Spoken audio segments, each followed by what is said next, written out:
Now we come to the next video where we will try to explain the terminology that is tonicity. This tonicity is actually the process, or we can say it is the relative concentration of the solution that determines the direction, that in which direction the solution will be flowing, and the extent of diffusion, right? So if we take a point over here, it is actually the relative concentration. So I am trying to write over here relative concentration of the solution, which determines the direction and extent of diffusion or osmosis.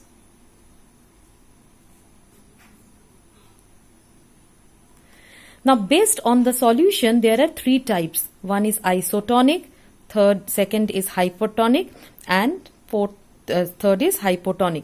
So, first is isotonic. Isotonic solution means same. The word iso means same. That means same tonicity, same concentration will be there on either side of the cell membrane. That is A.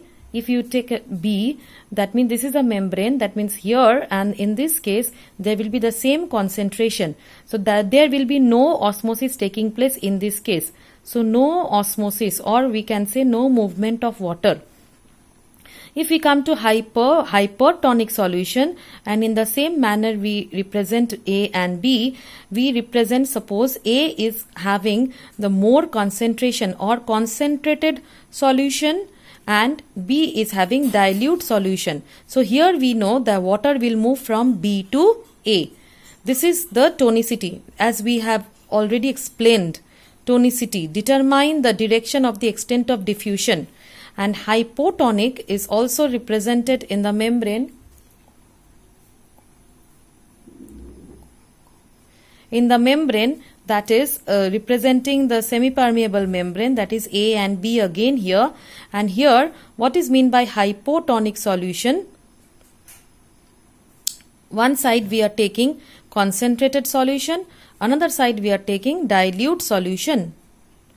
So in this case, again we see that we tell that hypotonic means the solution is more dilute, that means water concentration is more. So again here it will be the movement from B to A. So when we talk about hypertonic solution, it means concentrated solution. That means concentrated means water is less. Water is less. So that is hypertonic solution.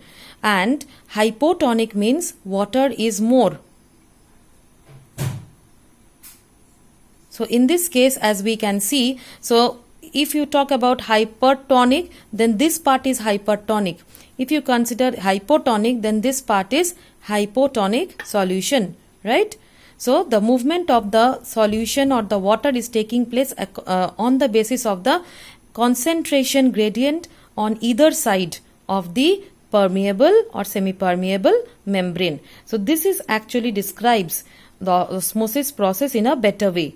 And here we represent this particular thing in the form of a cell which is dipped in either isotonic or hypertonic or hypotonic solution.